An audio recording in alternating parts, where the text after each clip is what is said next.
السلام علیکم دوستو، میں ہوں محمد کاشف اور آپ دیکھ رہے ہیں انفو کائنات۔ ایک دفعہ ایک بادشاہ نے اپنے وزیر کو وزارت سے ہٹا دیا اور ایک شرط رکھ دی کہ اگر تم میرے ان سوالات کے جواب ٹھیک دو گے تو دوبارہ بحال کر دیے جاؤ گے۔ پھر بادشاہ نے وزیر کے سامنے 4 عورتوں کو کھڑا کیا جن کا ایک جیسا لباس اور قد بھی ایک جیسا ہی تھا۔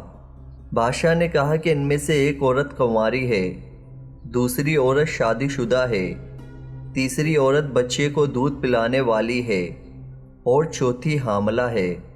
پھر بادشاہ نے وزیر سے کہا کہ ان کی حرکات سے اندازہ لگا کر بتاؤ کہ ان میں کون سی عورت کنواری ہے، کون سی شادی شدہ ہے، کون سی حاملہ ہے اور کون سی بچے کو دودھ پلانے والی ہے۔ وزیر نے چاروں عورتوں کی حرکات کا غور سے معائنہ کیا اور ان سے گفتگو بھی کی۔ پھر وزیر نے چاروں عورتوں کو الگ الگ کر بادشاہ کو ٹھیک ٹھیک بتا دیا کہ کون سی عورت کیا ہے۔ بادشاہ حیران ہوا اور وزیر سے پوچھا کہ تجھے کیسے پتہ چلا؟ وزیر نے کہا کہ میں نے کچھ اندازے لگائے اور خوش قسمتی سے وہ درست ثابت ہو گئے۔ ایک عورت بار بار اپنے پیٹ پر کپڑا ٹھیک کر رہی تھی تو میں سمجھ گیا کہ یہ حاملہ ہے۔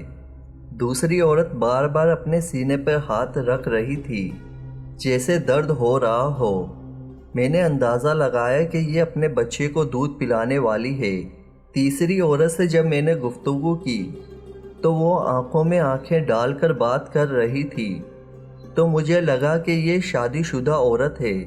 جبکہ چوتھی عورت سے جب میں نے گفتگو کی تو وہ نیچے ہی دیکھ کر مجھ سے باتیں کر رہی تھی تو مجھے لگا کہ یہ عورت مرد سے گفتگو کرنے کی عادی نہیں ہے اور کنواری ہے۔ بادشاہ نے کہا کہ تم میرے تمام سوالات کے جواب دینے میں کامیاب ہوئے، اس لیے تجھے وزارت پر بحال کیا جاتا ہے۔ امید کرتا ہوں کہ آپ کو یہ میری چھوٹی سی ویڈیو پسند آئی ہوگی، تو پلیز اس ویڈیو کو لائک کریں، اپنے دوستوں میں شیئر کریں اور میرے چینل کو سبسکرائب کریں۔